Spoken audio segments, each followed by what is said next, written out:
So this is our ASBN total hybrid, where we have a live panel with a fantastic audience at home or wherever you're taking in this session. My name is Ken Long. I am the chair of the Adelaide Sustainable Building Network. I'm extremely honored to be with you all and sharing this space with you all. And before we go into our formal proceedings, I would like to open up with a acknowledgement of country. So, just to start it off, Nina Mani, everyone. Our event today is held on Tandanya, the traditional lands of the Ghana people, and we pay our respects to Ghana elders, past, present, and emerging. Sovereignty has never been ceded. This land has always been and always will be Aboriginal land. As an organization, we deeply appreciate and respect Aboriginal people's culture and their connection to land. Now, Tandanya is currently more widely known as Adelaide, South Australia. The traditional lands of the Ghana people extend toward the Adelaide Hills, which borders on the Pamarang Nation, down toward the Fleurieu Peninsula, which borders the lands of the Ngarrindjeri people, and also up toward the north toward York Peninsula, bordering the traditional lands of the Naranga, Nukanu, and Ngadjuri people. So that's our local context in regards to what is colonized land. But as we go forward, we always pay our respects to Indigenous communities all around Australia and the world, and also want to, of course, because we're with, in terms of our community of the built environment, we're with our own emerging leaders here today. And hopefully we are part of the regeneration of our own land and can really start to facilitate connection to land through the cities and buildings and landscapes that we create. Now, a little bit of the ASBN. Who on the panel has come to an ASBN session before? Oh, we got a few. And we've got one that has never been here. So just to make sure we're covering all bases, and especially for you all on the Zoom, a little bit about the ASBN. Look, our main aim is to ignite action towards sustainable built environments. We would also add to that we're trying to increase the use of the word regenerative as well, to think about how do we always impact our ecology and our human communities with a lasting positive outcome, not just sustainable. Our organization is Adelaide-based, South Australia-based, and we're actually going to be a decade old next year. So we're getting toward our teenage years pretty soon. So we're going to start just ghosting all of y'all pretty soon and creating hissy fits. We are a volunteer-run non-for-profit, and we have some of the ASBN team here today, but we also have some on the Zoom session as well. So shouts to them. This event is also a collaboration with Imagine, which is the Emerging Architects Graduate Network. That's it. Pew, pew, pew, pew. So we're really honored to have Imagine, Chris, and also Tori to collaborate with us, because another pillar of the ASBN's values is to collaborate and to go forward together. And if the more connections that we're able to do, especially interdisciplinary connections we can make locally, we feel like that's what actually creates a sustainable future, and especially in the realm of the built environments. Now today, For any of you that were part of our session last month, we held a session where we were talking about the industry initiatives to declare, which translates into one, organizations trying to take responsibility over their carbon emissions from a business and organizational standpoint, but two, also to integrate within their policies and also their design frameworks that embed sustainability, not really a add-on and ultimately a value managed item. So we had some of our wise and seasoned South Australians to be part of that conversation. However, the reality is we need to include our emerging leaders in part of this conversation because, myself included, we're the ones that are going to be steering this ship. I don't think it's talking out of pocket where the generations before us have sort of fallen short on the realm of sustainability and the built environment. That doesn't mean everyone. Look, anyone that was triggered by that comment, chill out. Not everyone, but the vast majority, we are in a situation where we're in a climate emergency because our past elders and currently the ones that are steering the ship and have the most power, have put us in a position where we are in ecological demise, which obviously relates to climate change, big one, and a lot of social unrest that comes from that, as well as economic problems, to say the least, whether people want to admit it or not. Yeah.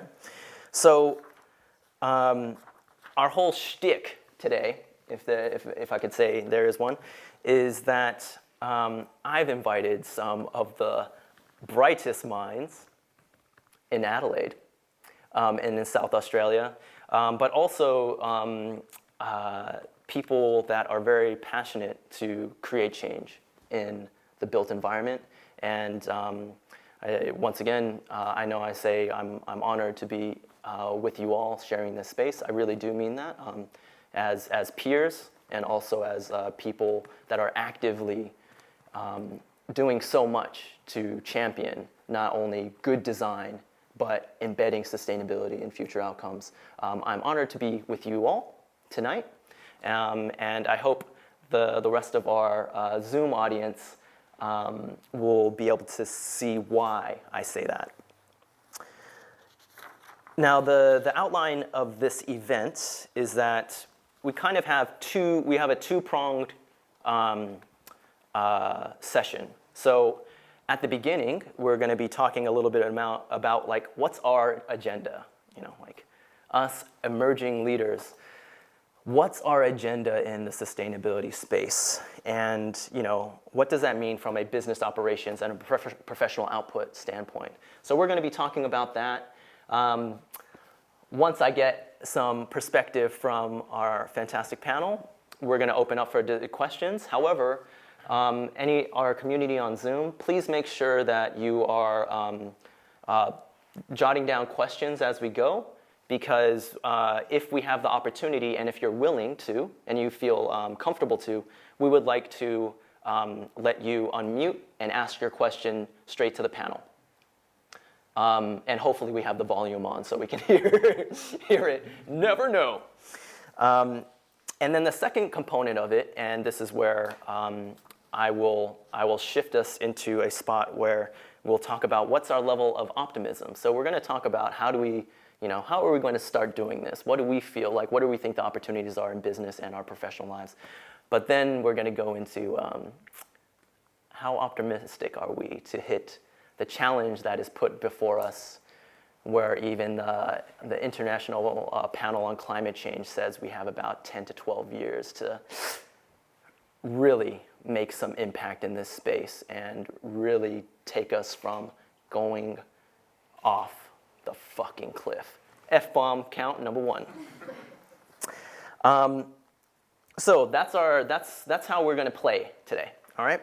So if you're ready for us, Zoom, can I get a hell yeah in the chat? Or you can give, I don't know, like, is there like a clapping emoji or? I think it's that raise hand one. Yeah. Raise your hands in the air like you don't care. Oh, we got one. Yes, Sima. Marina. Oh, see, this is how you do. This is how you do digital engagement, my friends. That's all we need. As long as we had one clap, we're on the right track. Everyone online, you'll get used to this. You'll understand my mojo, hopefully, and probably hopefully not leave after all this. If you are someone that likes to play on social media, please hashtag the ASBN experience, hashtag climate action, hashtag declare AU. Please make sure you also tag in Imagine on the gram or FB. Yeah, we got some young people on the Zoom call. You guys know what to do. I don't have to explain this shit, right? I don't need to explain this stuff. We got it. We got this. Yes. All right. Cool. So, I'm pretty sure everyone is tired of talking to me. Not talking to me. Hearing my voice, hearing me talking. And want to know who are these fantastic people we're going to be sharing some conversations with for the next hour, 15, 20, something like that. So to the panel, are we ready to play? Yeah. Yes. Let's play. It'll be hard. All right. Yeah. Oh, good. Y'all need a little bit more energy. I understand we haven't gotten you turned up with some more liquor. We'll do that a little bit later, whatever. We'll get you in the mood. All right, so just to introduce the panel, I'm just going to go down the line, if that's all right. So we have Reb Rowe. Hello, Reb. Thank you for being with us. Reb is an urban planner with the City of Unley. She is also the vice president of the Australian Institute of Urban Studies, South Australia. And she is also the founding member of a fantastic social enterprise called the Adelaide Bite Kitchen. So Reb has over 13 years of experience as an urban planner and has also recently completed her master's in urban planning. And she is also dedicated to her time to many not-for-profits and being on their boards. So Reb, all-around South Australian champion, and thank you for being with us today. You're welcome. Thank you. Thank you very much, Reb. And you guys can clap for her as well. Just act like we have an audience. All right, y'all can clap on the Zoom as well if you'd like. We have, and to her immediate left, we have Alison McFadden. Hello, Alison. Hello. Thank you for being with us. Alison is a seasoned architecture and construction professional, and she is also an associate of Parlor, who is a fantastic national organization championing gender equality for women, as well, and especially in the realm of construction and in architecture.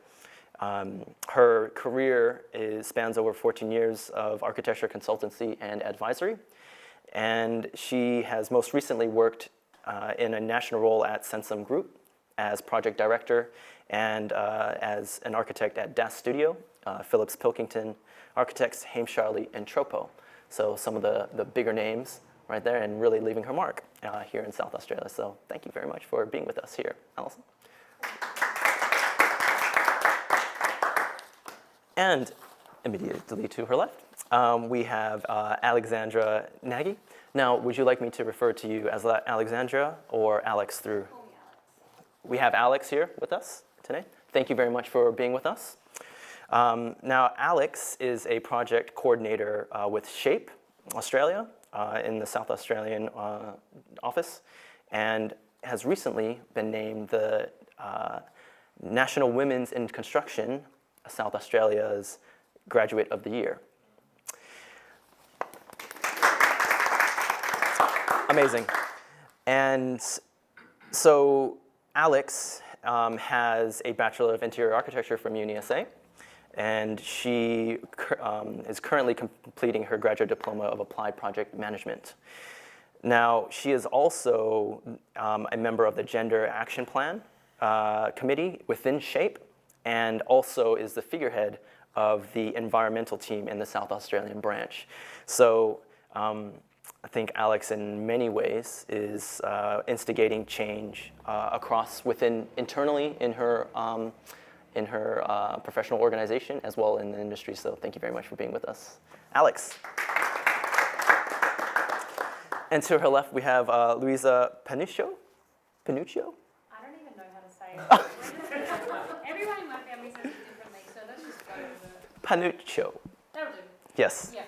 Luisa, project manager with Wheaton Enterprises, and also is a finalist in 7 News' Young Achiever Awards this year, and also is a Force 40 member this year, which is a group of 40 individuals under 40 that represent what South Australia is going for in terms of what type of people and professionals we'd like to attract to the state. So, incredible award. But on top of that, Luisa is also known as one of the changing faces of STEM, not only in Australia, but also globally. She is a qualified civil and architectural engineer, currently working as a project manager. And she is really passionate about engaging other women, especially young women, in the realm of STEM. So outside of a lot of her accomplishments, not only professionally and as an advocate, she is also an ambassador of Engineers Australia, Engineers Without Borders Australia, and talks regularly at schools, expos, and other industry events. So really trying to engage with younger women that almost anything is possible if they put their mind to it. So thank you very much for being with us, Luisa. Yay! All right, and to Louisa's left, we have Chris Morley, who is the director of Echelon Studio. Did I say that right? Yeah. Yes. And also is the co-chair of Imagine in South Australia. He is a director of his own studio, and he is also a lecturer at UniSA. And alongside being the chair of Imagine, he is also an ambassador, South Australian ambassador of the Built Environment Channel. So that means he has a fantastic TV face. No. Obviously, Chris is very active in the South Australian architecture community, and that goes further into being part of the architecture advisory group at UniSA, also a mentor for SONA, which is the Student Associations for Architects. Sorry, SONA, for butchering that. And also a jury member for many different design awards across the state. So, welcome, Chris. Thank you. And saving the sexiest, sexiest man, no, I'm just kidding. The sexiest accent in the room for last, Mauricio Herrera, who is a landscape architect at Wax Design and is a committee member for SELA, which is basically a young professionals group here in South Australia for landscape architects. He is originally from Medellin, Colombia, where he completed his bachelor and graduate degree in architectural design. However, this gentleman, he's not content with just a graduate degree in architecture. He was like, nah, I need to know more about urban planning and landscape. This man published a damn book about plants in Medellin. He's my homie, so we, and also a whole paper around the city's urban landscape and its future possibilities of integrating that into the urban landscape and plants. So Mauricio's passion for plants and landscape has brought him over to Australia, mainly to expand his technical skills, and currently through professional practice is striving to engage in communities to create landscapes and public realm that really is not only environmentally sensitive, but also reacts to the community need. So thank you very much for joining us, Mauricio. Thank you. Now, could I get... We got claps. Yay! Pew, pew, pew, pew. All right, so now we're going into the first question, y'all. All right. And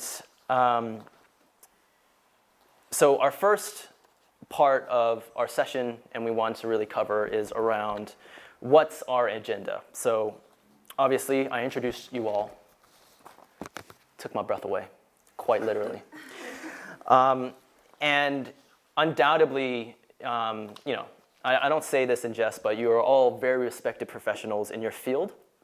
And that translates to that you will undoubtedly be shaping the future of the South Australian urban context for years and decades to come, as long as we keep you here.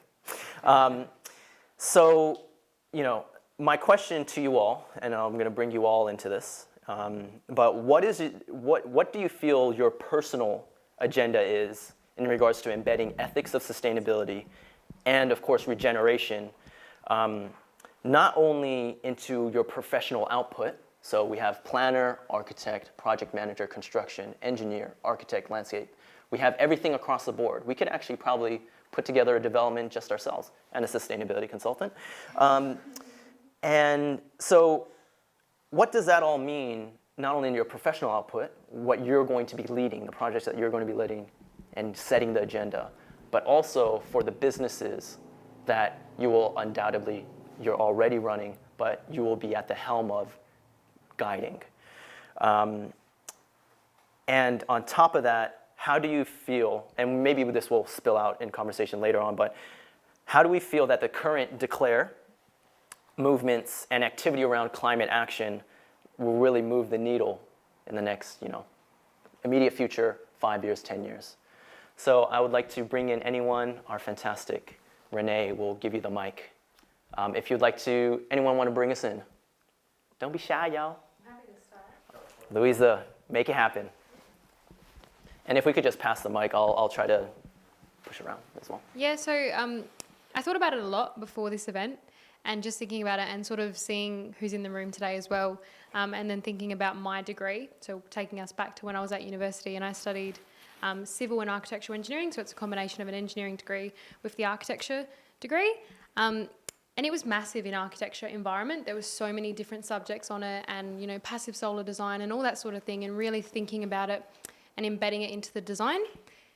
If I think about the engine, and I'm not trying to take a stab at engineers because I very much promote engineering as a career. If I think about engineers and the engineering side of my degree, they'd never spoke about it.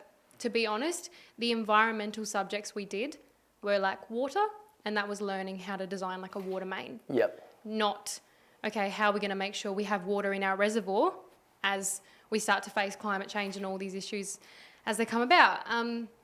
And then if I think about it in my industry, I actually was really embarrassed when I was doing some research, coming here today and sort of also listening about all of what you do. So a little bit of background, I build roads and I rip out a lot of trees to do that.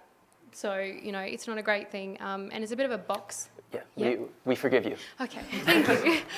No judgment. No, but so we have standards in place and policies and whatnot in terms of if we are taking trees out and offsetting. Do I think they're the best? No.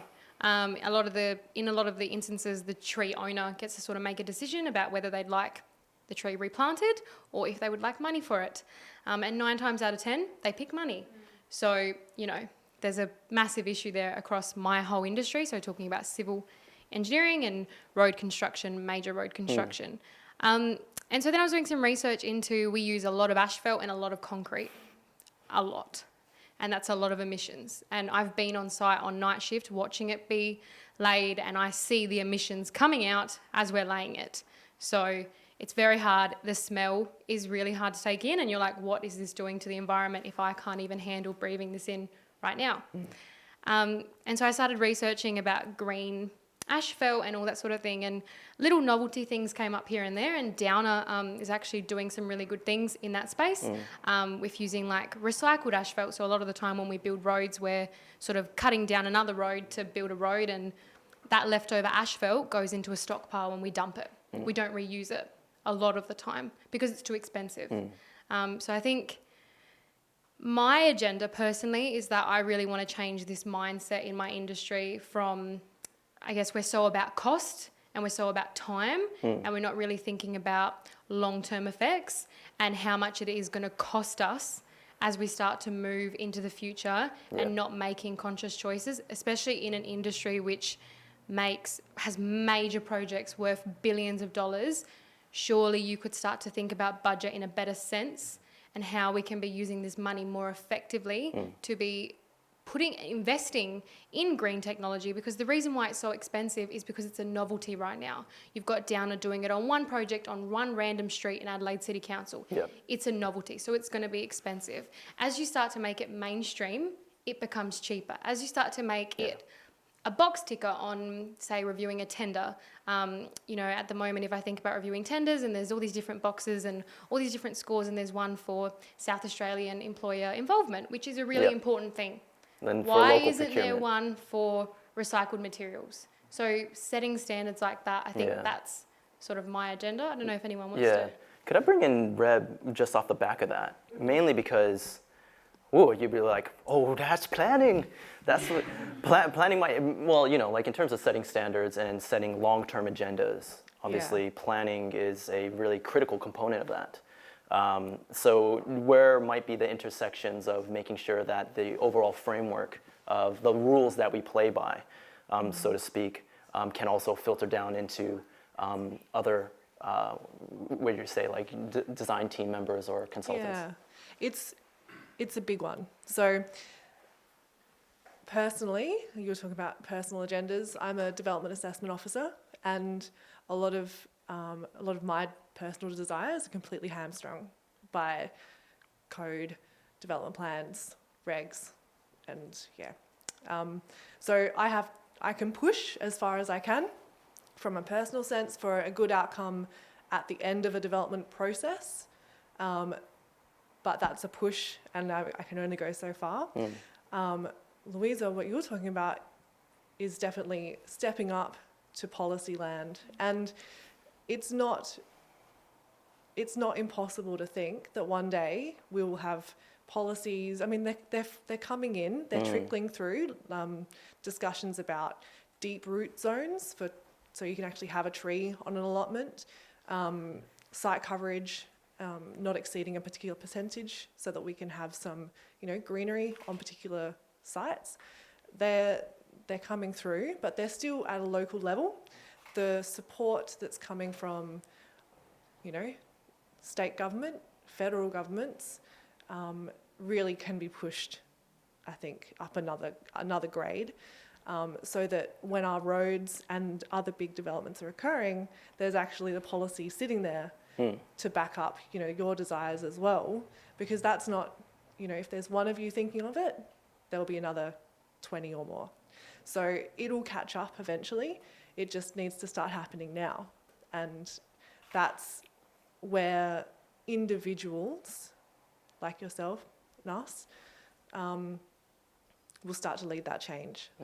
But it's also an interesting thing, right? Because in terms of policy, that's always a long-term point of view. And a lot of our past generations, this is because this comes up a lot in ASBN events as well. Like, we need policy change. They're always asking for policy change instead of individual responsibility and accountability. Now, I get it. I know the system. But in terms of like planning and things like that, you can only really push to almost like the minimum requirement. So in terms of for your agenda, how does do you think that shapes for young planners or up-and-coming planners and stuff like that as well? I think for up-and-coming planners, like if we, as a planner, if we receive, or a development assessment officer, if we receive a development plan a proposal that, ticks all of the boxes, things move through really quickly. It could be sitting on the planner's desk for less than a week. So we need to make it so that those little carrots are placed before they even come to the planner's desk, so that architects, building designers, construction industry are building in these little things that will sweeten the deal for the applicant, so that when it comes to the planner, it's already sorted. It'll make my job really easy as well. So please do it. Which is where I kind of, if you don't mind, No, me please. bringing in Allison and Chris as the architects. There's a two-pronged kind of thing here, is that not only responding to what Louisa and Reb has already said, but also you guys have done a lot of great stuff in your careers already. Director there, senior project management and stuff like that, and senior positions in architecture firms. So could you actually talk a little bit about more of, rather than, what do we have to advocate for? Like, what can we do through the business of architecture? And also leading projects to make sure this stuff doesn't fall through the cracks. It's embedded. Yeah, sure. And can I talk about trees as well? 'Cause Yes, I really yes, like trees. please do. So for me, I find myself, I was lucky, I believe. I started working at Troppo Architects when I was at uni, and that was a really important grounding for me. It tied in with those environmental subjects that you talked about. But it was, it also just connected quite strongly in what I believe in the background. I've always been a big believer in it's everything else that you do. So you're trained as an architect, but for me, my entire life, I've been lucky. I've been able to go down to the southern Fleurieu Peninsula, where my family have a farm and some land down there, and I calculated for another talk recently, over the last 19 years, we've planted over 10,000 trees down there. So every winter you'll find me planting trees for Life Trees, and that's like my happy place on the weekend. But what you also learn is that we've got images of, say, the farmland from 60 years ago, where it was all the natural vegetation and scrub. And the sheer amount of time it takes to get some of that landscape back, fencing off water courses. It's not just you do that and suddenly it's all better again. So you understand we've been in generations of waste and use of land and overconsumption. So moving forward, how do we reverse that?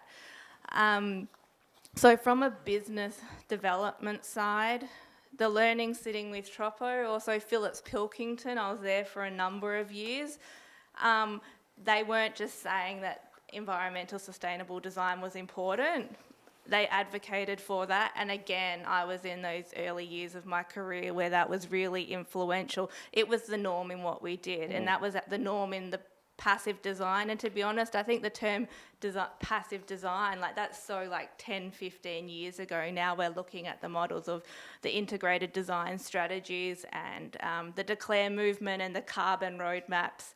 And recently, I was able on some large government projects to get in within the team. They're getting the carbon footprint modelling done and a whole variety. So it's not just passive design, it should just be what you're doing as an architect, but then how are the services supporting that, and smart services and communicating. The big thing for us is it has to sound simple. It has to sound simple to the client, and I agree with at the moment it's not the norm here. So you might have presented a mechanical system that doesn't cost any more than another one. It's different in our market. So again, it's bringing again, it goes from passive design to, I think, to integrated design strategies, making that the norm. But also, we need to be able to find a place in the advisory, which I had been doing over the previous months, where you're in the conversation before the briefs and the budgets and the programs are written. So you're in those government agencies or the private sectors or whatever it is, in your advisory role, helping them make informed decisions, because often it's by the time the architects won the project and then we're stuck with those parameters that then you're having to deal with at planning stage. We need to be at the conversation right at the beginning, and sometimes not calling ourselves architects is really helpful to be at that front end of the position. Yeah, for sure. And is that right? Yeah, please do. What a handball. No, thank you. That's really good. I think from my point of view, and I'll go straight to the personal aspect. I think first is that I've got a young daughter. She's 5. You know, we get to grow up in this wonderful country, and there's this really, really strong affirmation here for grassroots, right? So everything should be like sowing the seed, and you should be having these conversations with the youngest of the youngest people. So I think on a personal nature... Some people would say you're polluting their mind. Well, in the best way possible. Yep. Subversive, but possible, but positive. Sorry, subversive. No, positive, I'm with right? you, man. Do your thing. Do your thing. So the real point with that, I guess, is that in practice, as a sole practitioner, recently I've got a couple of grads that are working for me, so not technically sole practitioner anymore. I still lease like an office space, right? And I've got outgoings and costs and everything else. So on a personal nature, I can only have so many conversations with said landlord to try and make sure that my business is operating at an efficient level, right, where my energy is coming from. So for me, then it's reverting back to dealing with things at home rather than necessarily in practice at such a small scale. And then the add-on to that is then actually educating clients. So I sit primarily residential. And then, like you said, passive principles and passive design principles are a given in our world and our environment at the moment. And it's still a bit of a shame that sometimes you're having that conversation potentially with a client who's been unfortunate to not have the education to know that that's basic principles, right? How can we go one step beyond that, and what are opportunities there? And then even, Louisa, yourself, you know, finding those solutions that aren't necessarily like an additional cost per se, but figuring out how you can actually manage that through the project. So for me, it's education. Across all sectors, you know, lucky enough I work at the uni at well, so, you know, And some more little seeds there. yeah. Infecting the minds. Viral action. It's a good thing these days. Yes, it is. COVID? Nope. Everyone laughed at home. I could hear them. But it's a really good point because to a certain degree, do you feel that our predecessors felt the need that they had to educate clients? Like they had to take them on a journey? Because nowadays, it's almost like we need to engage them from the jump. We need to do community consultation. We need to make sure we have consensus. But once again, hope I'm not triggering anyone on the call, but some of our elder statesmen, which we probably can say statemen, have created a situation where we are not educating our clients, and we're just saying, well, we don't have to do that. Like they're relinquishing that responsibility to actually make sure that we're advocating for best practice and best solutions. So can you just talk a little bit about that? Yeah, I was going to say I'll try and address it. I think there were a couple of things that I was thinking of when you were asking the question. It was really, I think the older statesmen or the predecessors, particularly in my profession with the architects, is that my introduction to the building sector was that, you know, the perception of the architect came, you know, it was given to me, is that, you know, I came with a level of arrogance, even though I don't hold it myself. And like you said, you know, taking the name of the architect away to get yourself into these early conversations is actually, it's a really sensible way to do it. So I think predecessors, they've had to, let's say, uphold an education that they were given and try and elevate the profession. And a lot of that was dealing with people that could financially, let's say, splurge and have things that were oversized, or the overconsumption in the built environment. I think it was just one thing drove the other, really. Yeah. So for us, it's the consciousness to curb all of that behavior. Yeah, That's yeah. one way to answer it. Yeah, for sure. No, thank you very much for that perspective. I was wondering if you'd be able to just pass it over to Alex, mainly because you were talking about there's not a lot of control in regards to like the business side of things that for you. However, I know Alex, you're very involved with SHAPE, once again, with their environmental committee and things like that. SHAPE is actually quite a large Australian company. Yes, so what kind of conversations ends up, I know, you know, you might be relatively fresh to the company. However, at the same time, you're driving a really important conversation. So what kind of conversations does that have for SHAPE in regards to environmental responsibility? Perhaps close to my face. I think, and I've deliberated a lot over this in the last 18 months. Talking about sustainability, you sort of go, well, what is my role as a builder in all of this? Because oftentimes you're given a set of plans and specifications, and this comes to site, and you're tasked with the job of building it. And I think when I first started on construction sites, I found that I felt a lack of control, because I could see all of this waste, and I could see all of this, practices that didn't align with my values on the matter. And I went, well, shit, how do I manage this? I work on a construction site, I'm gonna swear. You have unlimited. Thank you. I'm around tradies all day. Unlimited swear jar. And I think, to me, what struck me, especially doing my postgrad in project management theory, is I guess the social aspect of what I do. I like to think of construction, working construction sites, as quite a social and person aspect of this business. You know, our job is effectively getting things done through other people. I'm not on the tools, I'm asking other people to get on the tools. I'm contracting other people to get on the tools. So I think, to me, the biggest thing is how do we push that accountability down to our subbies? And how do we change their perceptions on the matter? Because I think we have a really good opportunity as the builders to do that. And I think the big sticking point for me at the moment is, I personally feel as if there's a culture, I phrase it as, there's corporate social responsibility, and then there's, to me, it's versus organisational culture. So how do we shift from what, to me, sometimes seems token and a tick and flick of CSR, using this as a marketing strategy, we're recycling this, we're doing that, etc., etc. How do we shift that from being something that makes us money to something that changes the way large groups of people approach sustainability? And I think one of the things within being the figurehead of the sustainability, whatever you want to call it, group in SA, it's small, I'll admit it's small, but I've started implementing recycling, bins on our sites. So our subbies in the lunchroom, they, instead of just leaving a V can or a Red Bull can or a Coke can on a windowsill, they're chucking it in a bin and they're recycling it. And there's research that supports the fact that if you have greater accessibility to something, you're more likely to choose those options. Yep. So to me, it's a big social game. It's how do we implement change on a social level as a builder. And look, there's more tangible ways to do that as a builder.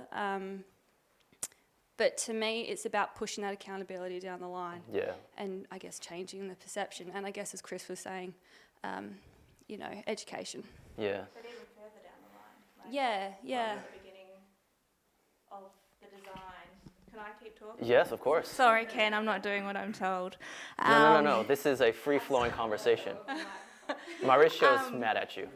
I think waste in construction is a massive issue. So some of the critical principles as a designer from the very, very beginning is looking at where the materials are that you've sourced from. It's kind of, I don't know if anyone here has read the book Time to Eat Your Dog. It's not literally about eating your dog, but it's about... Sounds like a racist book, coming from the Asian. Oh, it's not. It was about 7 or 8 years ago. It's fantastic, and it's in relation to your life, but then how that can translate into your work. So things like, do you buy your food from the supermarket where freezers are on 24 hours a day, or do you go to your local farmer's market? Where are your clothes coming from? Same in construction, like local content, and our government here is actually good at that. People who've been involved in the education projects, it's really strongly driven at the moment. How much is local content as part of your project? Where's it coming from? How does it break down if it's left over? Then as designers, What I've really enjoyed in the past month is working in the permanent modular construction industry, where it's research-based, is that you can limit the wastage on site of materials by 70% because you're in controlled environments, and you've designed to suit module sizes, which some people think is a limitation. I thought of it as an opportunity. It's kind of like Lego and putting the pieces together. It's fun, it's a puzzle.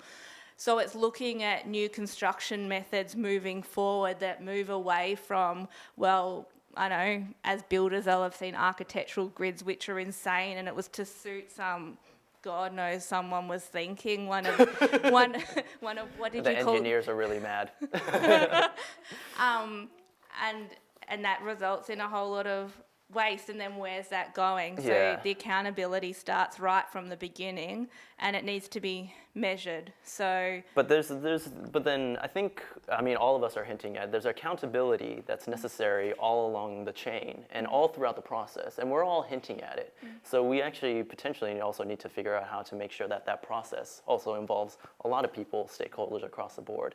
Now, before we jump in too much, is that if you would be able to pass the mic down to Mauricio, because we need his voice. As you're passing that down, something that's kind of relating to both what you yourself, Alex, and also Alison, what you both said, is around is that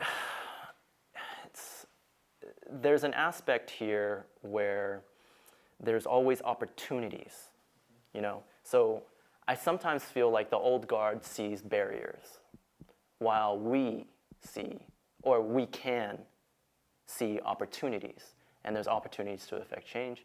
And what I do also know about the construction field is that they're doing a lot of interesting things in terms of even mental health and well-being. So this isn't only an environmental kind of thing, is that it's all together, it's a holistic kind of package. And we really do need to understand how do we not only impact through our processes and what we design, what we create, but also the processes that create them, how we affect our ecology, but also our human societies, because our, sorry to go really deep green here, however, the more that we actually are, we don't care about the environment, it also reflects on how we don't care about each other, our humanity, social justice, and all those other kind of aspects. And yes, that might be almost like bordering PC culture and things like that. However, this is our agenda, right? So off of that, Mr. Herrera, you obviously come from an international perspective as well. There's probably some places where Australia is doing fantastic in the realm of like environmental considerations, but there's also probably some places where it can really improve. And from your perspective, especially in the realm of landscape and public realm and potentially also urban planning, what's your agenda in this kind of like space, so like for your profession and for yourself personally? Well, I'm not gonna be able to swear because I cannot swear in English, but you can do it. You can do it in Spanish. No one on the Zoom knows. I'm gonna do a little bit of that Latin hot blood that we carry around. That, funny enough, you also have it because you're really brash sometimes, Australians. But I love that because you call things as they are. You call it as you see it. The agenda is for me, is really quite simple from that international perspective. Australia is always in the top 10 country in any index in the world. Best medium wage, GDP, you are in all organizations, we are improving in energy, solar energy, wind energy, all those things. But then again, when you're doing the impact, you're one of the best at everything commercial or socioeconomic or social or even climate, but then you're one of the most pollutant countries. There's no way of negating it. So, as Ken said it in the first time, we have a climate, a social, an economic, and a health crisis at the moment. It's not a climate change issue, it's a crisis. Even Netflix calls it a crisis now. David Attenborough came to Australia and called it a crisis. We call it a crisis. There's a health crisis at the moment. My family is greatly impacted by that at the moment. We were impacted That's weak. We have an economic impact because at the moment I have friends, international friends, Australian friends without a job. We have everything, but we never fight back. That's the only word we never read in any agenda. Never. Even our ASBN agenda doesn't say fight. For us, the educated people, planners, architects, builders, sorry, I forgot, civils, architects again, there is like a taboo of fighting back. I'm tired of listening. I came here 5 years ago, and I know Ken, and I know SBN 3 years ago. Education, coordination, community engagement, research. We have 60 years of that. Australia already has 80% according to a crappy ABC survey. Already people know climate change is an issue.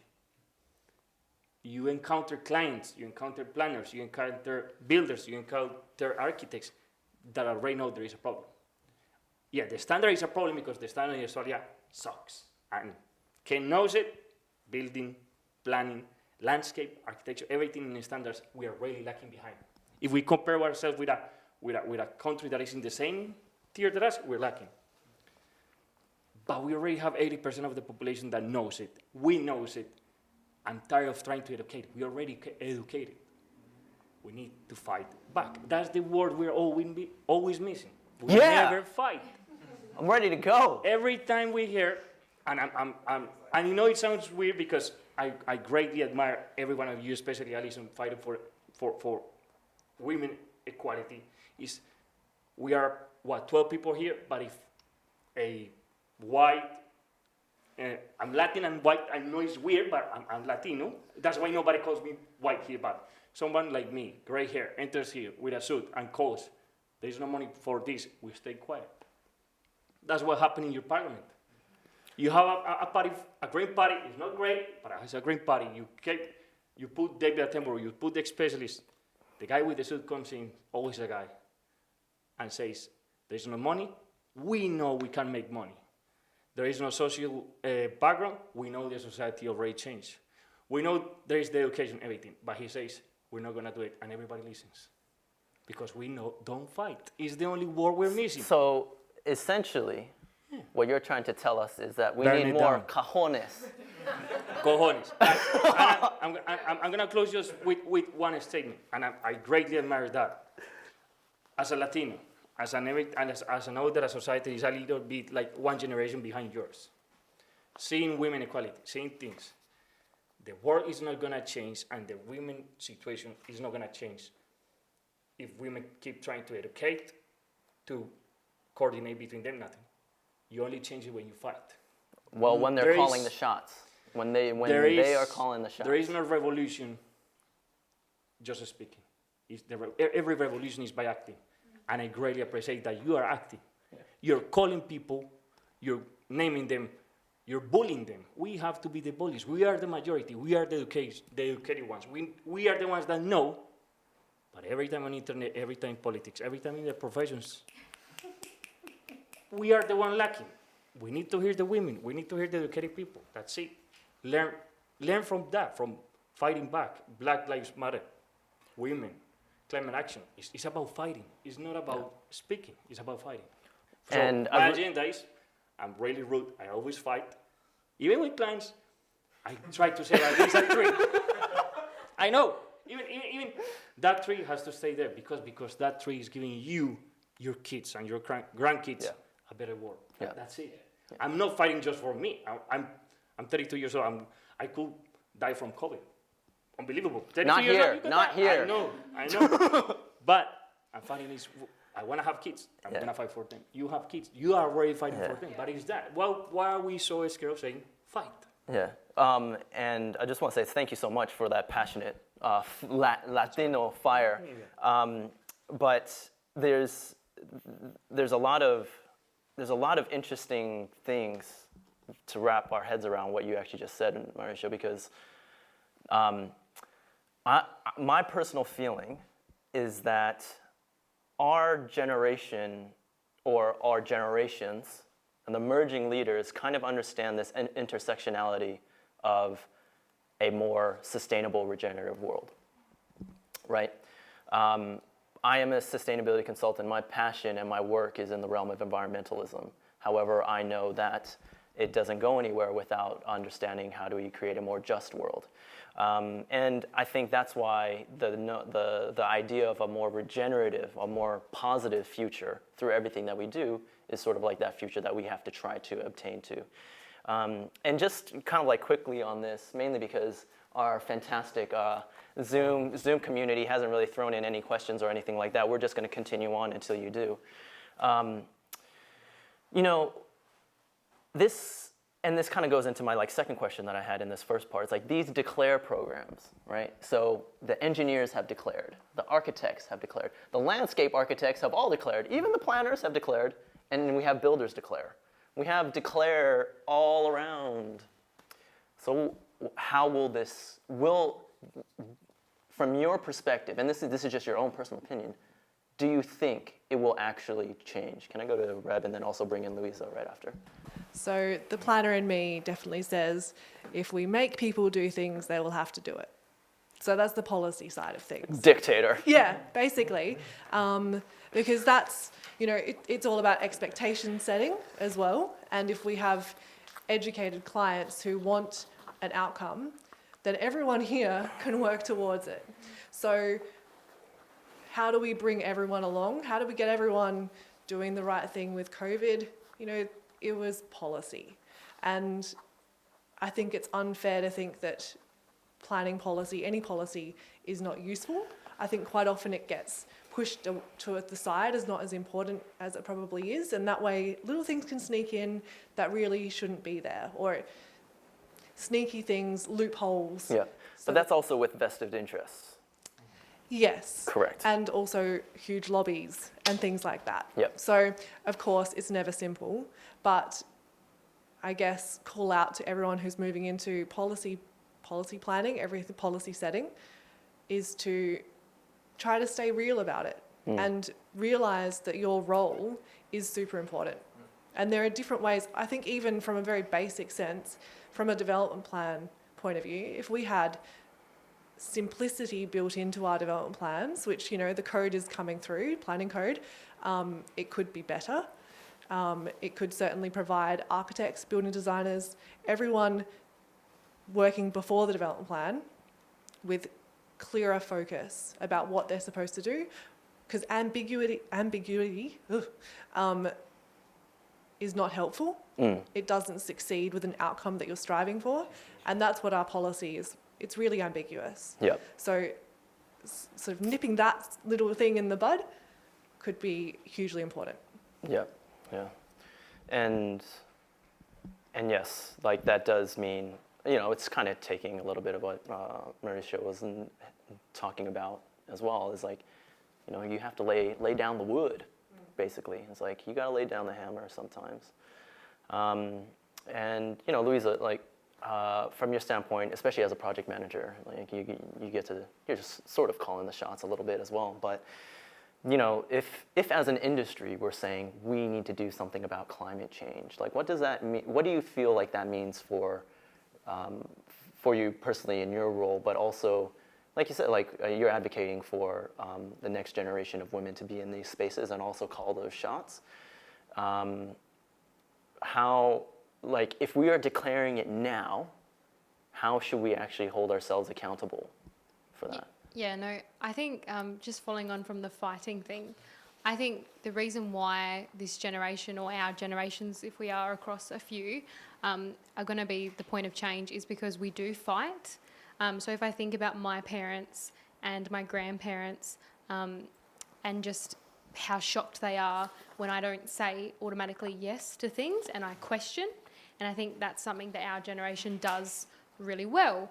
I do think social media and all this other stuff has had a big influence on that, because we have massive platforms to, if we want to have a say, we can have a say because we have the platform to have a say. Yes, maybe the policy isn't there to back us up, but, if you use the example of being like a LinkedIn influencer or something, you can start to make changes through having the platform and through having people who will listen, which then can be put into policy because you have more people on board. So I think, yes, policy is very important, but it doesn't necessarily mean people are going to follow the rules. You sort of have to have that support, you have to have that education, you have to have that responsibility and passing down that accountability and all that sort of thing. So I think we will be the generation, and I think over the next 5 to 10 years, I think we are going to see big changes, because if I think about myself as a project manager, I'm the youngest in my team. I'm the youngest that the department's ever had. And I question everything and people hate it. All right. They'll say something and I'm like, why? Whereas some of the older people will be like, oh no, that's okay. And they don't want to go against the guy in the suit. Shh. Whereas I'm like, no, I'm going to go against the guy in the suit because I want to understand why we're doing this. So that's where I see our generation being a really key player. Something else is also, if we think about construction and everything that's been out recently about the push to get younger people into construction, it's a very old industry, and you would see that on site. And maybe not everyone, but some of the older generation are quite set in their ways. As we see them move out and the younger generation, the people who question, move in, I think we are going to start to see change, because they can't keep us quiet. That's the thing. It's like we have platforms to go and vent on. When things go wrong at work or whatever, we don't just keep it to ourselves. We go put it on Twitter. We go put it everywhere on our stories, on Instagram. We make a scene, and I think that's the fighting, and that's us fighting to make a change. So in a certain way, we can strategically be like whistleblowers in our own industry or something like that. That's really great to hear that there's a lot of that energy. Now, I do want to shift in terms of like our second kind of like component of all this, because you're also hinting at like, I believe we're the change. But before we go there, I'd just like to ask Allison, Alex, Chris, once again, like that declare aspect, right? It's like quite literally our whole fucking, number 2, industry has declared. Are we gonna move? Are we, like, do you see that as a yes, like everyone's rally, or the rally cry? I think what's interesting, I was on their website reading through the critical topics that they're declaring. And I'll say there's ones in there that, as an architect, I do anyway, and I would do it anyway. There's some things in there that are not the norm. So what we talked about before, the carbon roadmap. Life cycle assessment. Yep. Post-occupancy reviews. They're absolutely not the norm, and it's how do we make them the norm. I'm a believer that we can make that difference, and I'm also a believer that it's every bit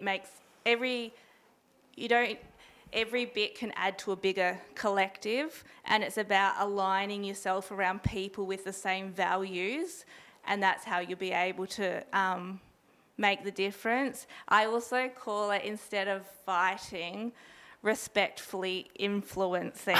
I think be an influencer. And I think it's an interesting point that's been raised to do with also women in construction and architecture. If I went in for the kill to a room of men, it gets received really badly. I not only look half my age, but it's happened previously. So I've worked out my own little ways to get around that. But I think also with clients, it's respectfully influencing, it's listening, and then asking open questions to find out, and not manipulating, but kind of sometimes. Be a manipulator. Checkpoint 1 out of this one. Yeah. Look, I think in my experience, yes, I think we will be the change. As Louise has said, I think that this younger generation of people who are entering into the construction industry, they're pushing, and I see that in my office, and I see that nationally throughout SHAPE as well. It seems that these enviro teams that we've established, a lot of them are populated by, interestingly enough, younger people and women, which is so cool to see. Love that.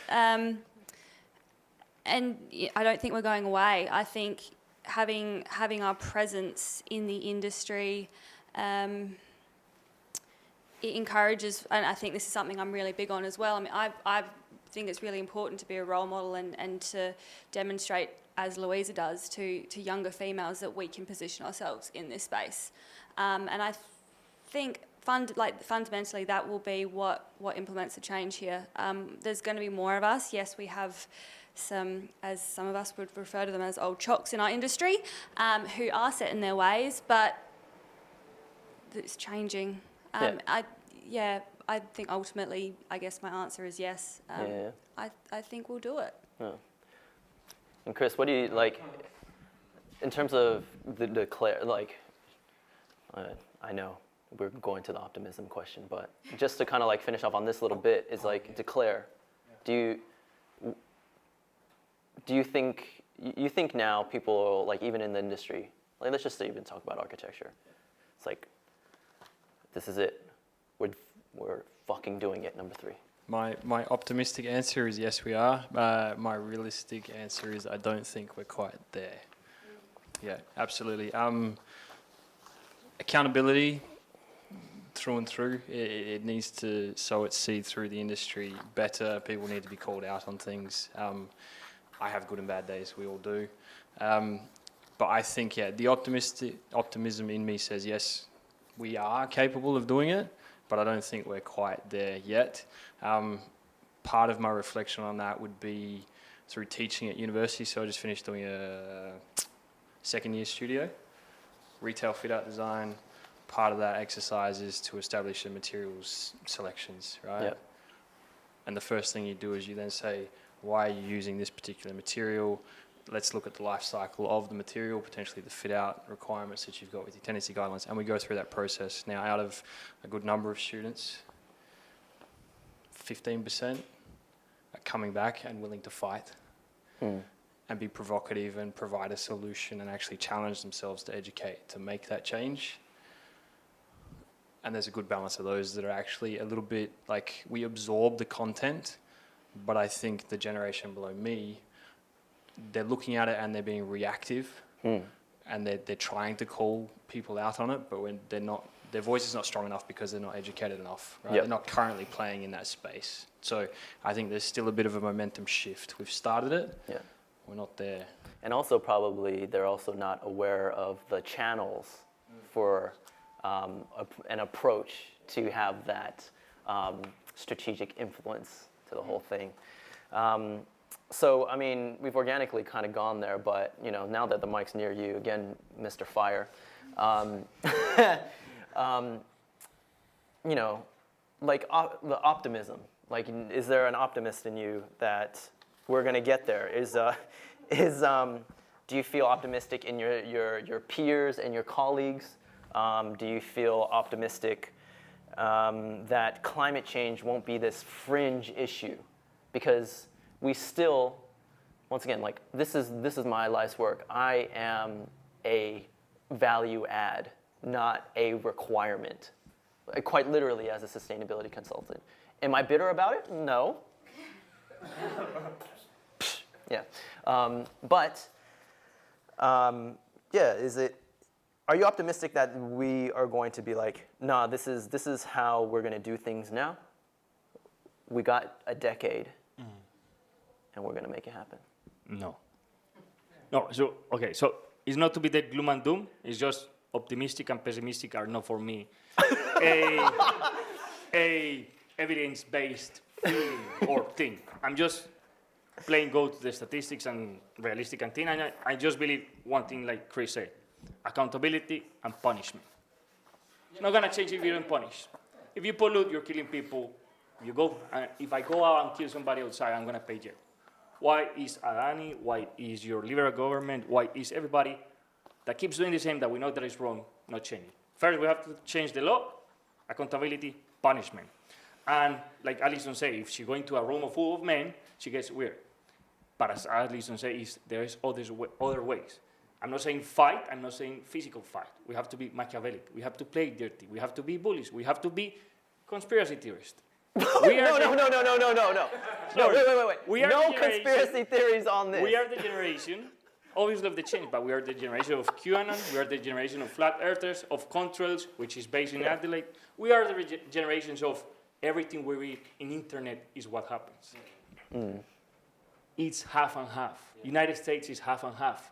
Australia has a liberal government with a government that I acknowledge, and I'm thankful. We did really good in COVID. But your prime minister is a climate denialist. He's a mediocre when the goals that everybody said he's not acknowledging. Yes, I am not optimistic. I'm going to fight hard.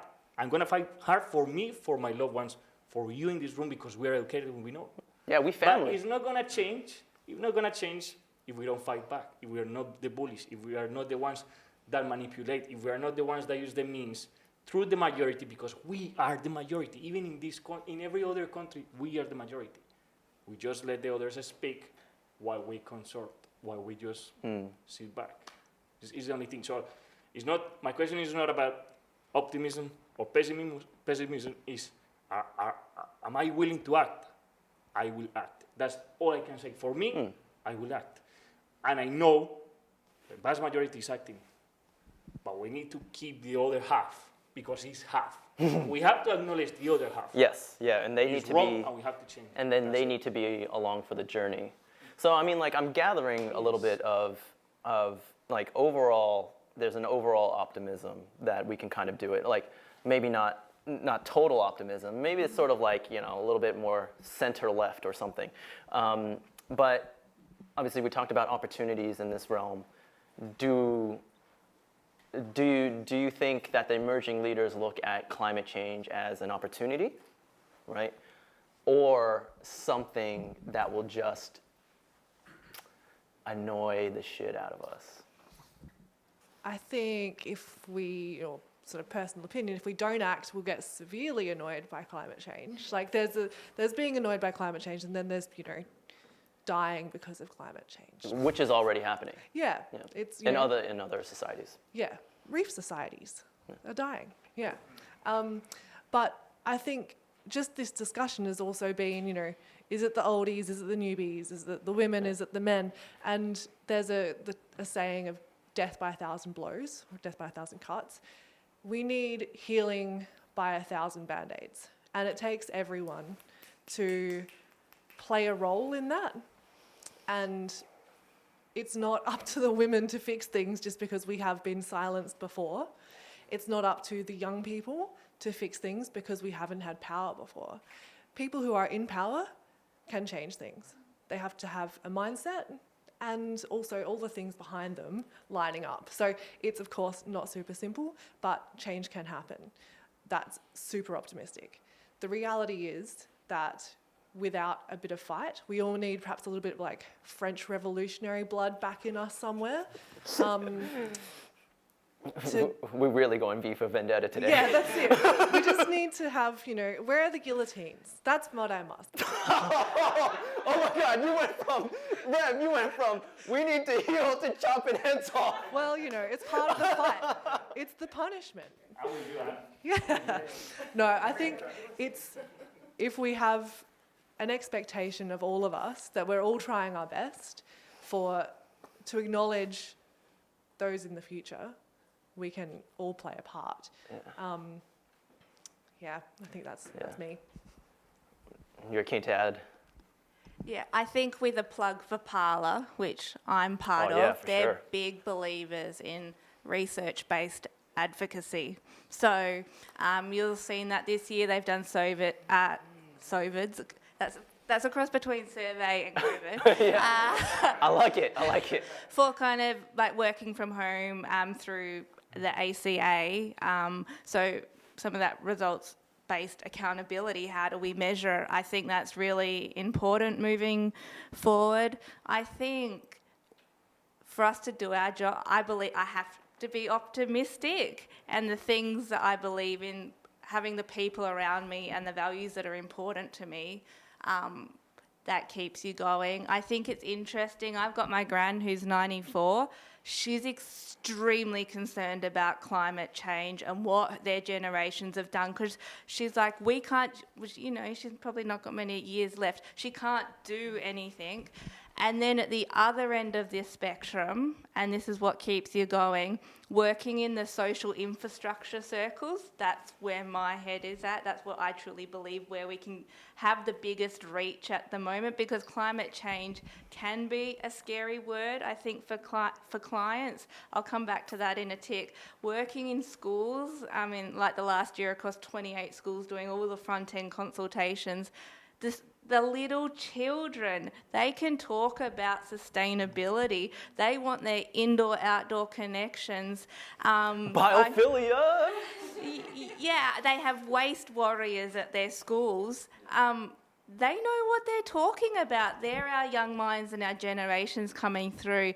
I was recently speaking with Phil Roach, an engineer here in SA, and he was calling our buildings like the kids are the BMS systems. How do we design so they're interacting with these sustainable buildings? Like, what we're designing can teach the generations. I think we can be clever and strategic how we go about it, not just trying to ram climate change down people's throats. And I said I was going to come back to something, but I've forgotten. It's all good. It's all good. I do want to acknowledge that we have Luis Lafos, where he did mention on the chat. Thank you, Luis, about heritage listed buildings as well as significant trees actually being taken out for further development and things of that nature. Just because we're 5 minutes from where we have to wrap up, Luis, I just want to actually just say that we acknowledge your comment, and thank you very much for that. We might not address it at this point in time, just because of time. However, I think we've all made little hints at the issue in regards to overdevelopment and basically bulldozing our ecological systems and our ecological heritage, for that matter, just in the name of getting 5 minutes more or even like a minute faster on a commute or things of that nature. So I'm going to go out of pocket and kind of say that, yes, there are lots of different fights in regards to development that we also have to make. There's going to be we also have to be aware and strategic enough to know that when some things are in momentum, it's also very hard to stop.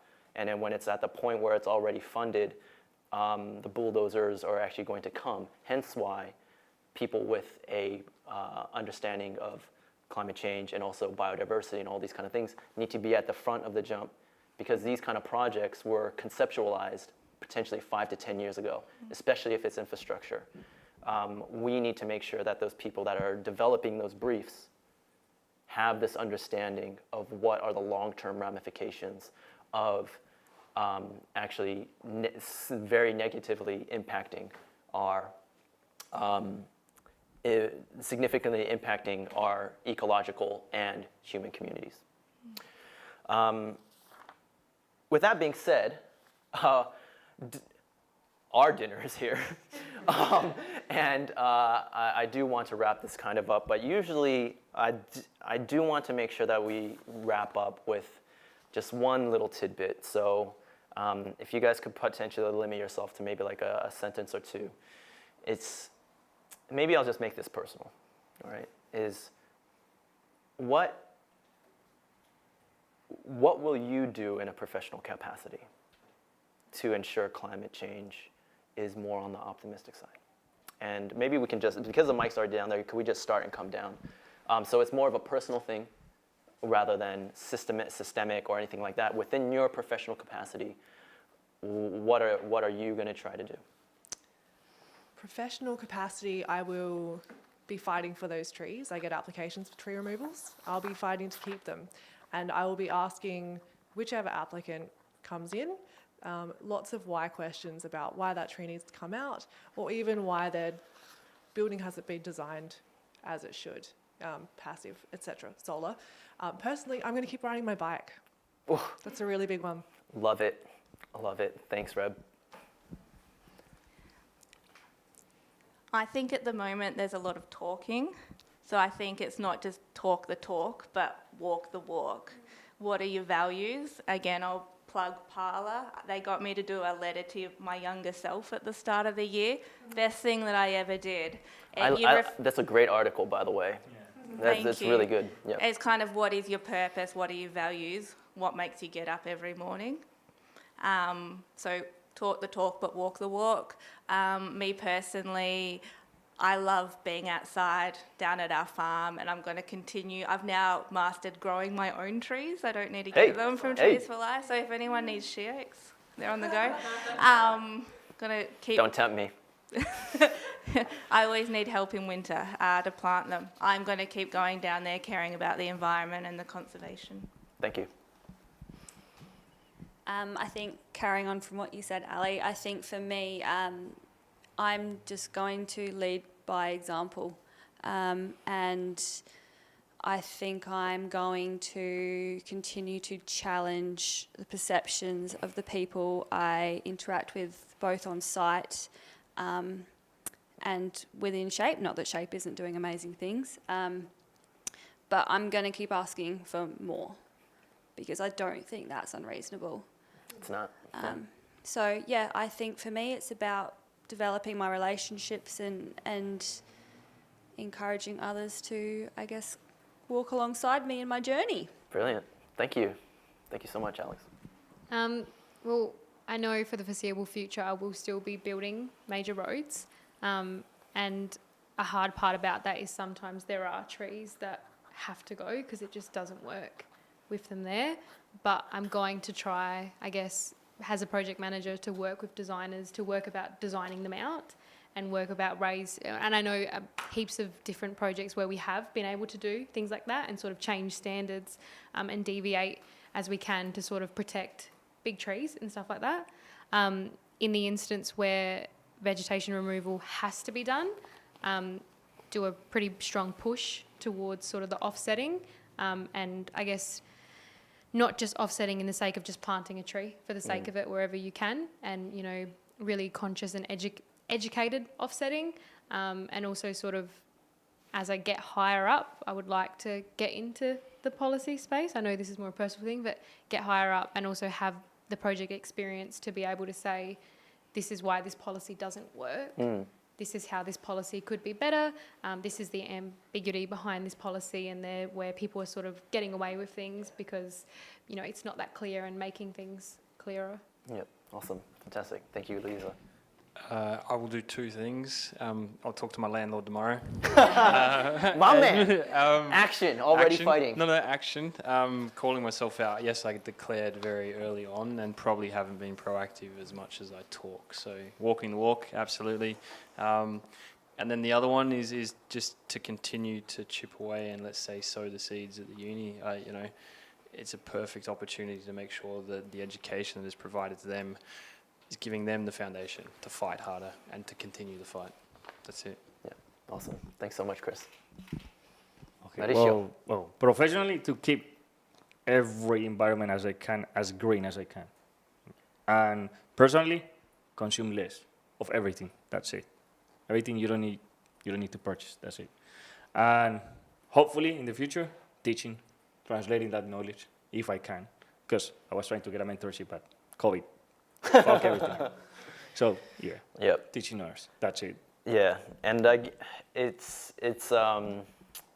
you know, you guys are, I do have to admit, this is also a selfish reason for me to putting this panel together. It's a way for me to also fill my cup, right? Because to a certain degree, and, you know, thank you very much for our Zoom, our ASBN community for joining us on Zoom and things like that, but if you're someone like myself that is always in the realm of environmentalism, so you're advocating it from a professional standpoint as well as a personal standpoint, and all you kind of get up to is roadblocks. You lose a lot of enthusiasm. You lose a lot of fight. However, now that you guys are here, we got to just talk about it for about an hour and a half. Yeah, thank you very much for filling my cup, y'all. I really appreciate that. And like I said at the beginning, it's a big honor to share space with all of you. Of course, our intent with the ASBN is always to not only give people the goods and give the people what they want in terms of very intellectual and nuanced kind of discussion. And I think you guys brought that all here tonight. But also, you know, like I told you guys, don't hold back and show your passion. And yeah, we probably have to feel a little bit more comfortable doing that these days. You know, we have to feel comfortable actually pushing others. And maybe that's something that we haven't wrestled with enough, because I'll admit that it's a lot easier for myself to kind of fall in line. I'm from a Japanese heritage, so there is a saying that says the nail that sticks up must be hammered down. And it is a little bit, and I think a little bit of an attitude that even our young people might feel, is that they have to conform. But I think a lot of what you guys have said today and shared with us in terms of your insight, your passion, what you personally want to do, is that we actually don't need to say yes to that bloke with a suit coming in the door and value managing out all the goddamn sustainability. Yeah. Anyway, I personally would like to say thank you, and I hope the rest of our supporting team would join us, and also the Zoom community, for joining us today, and to our fantastic guests of the ASBN, and also being part of, yay, more claps for us. Pew, pew, pew, pew, pew. That's what we call the ASBN experience, essentially. Hashtag, isn't it cool? Isn't it a good brand? We want to go viral, all right? I think Louisa was basically cueing us to basically say, if you're on the Zoom call, you better be sharing the shit out of this right now, because the ASBN is trying to go for our viral moment. Year 10 next year. I think we can do it. Can we do it? Can we do it, y'all? Yes! Anyway, thank you so much. I would like to wrap up our session today by saying thank you so much to everyone on the call. Thank you so much, everyone, for staying with us. And also our weird start and in and out audio and video and things like that. We will get this down pat. Look, it's only our second run, so I think this was pretty good regardless. Thank you very much to the Imagine and also ASBN team for being here and also helping us deliver this event. I'll just name them real quick. Renee, Linda, Miriam from Environmental Science Media, Carrie, Tori, and also Daniel's manning the webcam on the computer. Yeah. And have to also shout out all of our partners in this whole thing. Of course, Meche, Environmental Science Media. We can't do this stuff without y'all. We also wanted to give a plug to this organization called Good Car Co. And we want to acknowledge them because they're trying to do an interesting thing here in Australia, where they are procuring electric vehicles from overseas. And these are fleet vehicles, so they're actually very good quality electric vehicles. They're trying to import them over here to Australia to make sure that they passed all the different standards that they need to allow for a more affordable solution to electric car ownership here in Australia. Miriam of Environmental Science Media and the fantastic grassroots organizations Transition Gawler are doing some great things to help facilitate that as a group buy here in South Australia. So we just want to give them a quick plug. ASBN sponsors, sorry to bore you all with this, but it's really important for us because we are a volunteer-run organization. We do need organizations that we align with support us, and that's D Squared, Good House, Green Adelaide, Mirage Homes, Precycle, Enduro Builders, Aztec Development, Arup, Amidalin, Kundal, Endemic Environments, Warwick O'Brien Architects, Solar Warehouse Australia, Adelaide Heat Pumps, TAFE South Australia, and of course Whistling Kite Wines, which we'll be diving into very shortly. Look, this is the ASBN finale. of 2020. It's been a strange year. It's been a strange year for all of us, I am pretty sure we can say. Once again, thank you all for being here. Thank you. Thank you, Zoom. We're going to cut off now. Bye.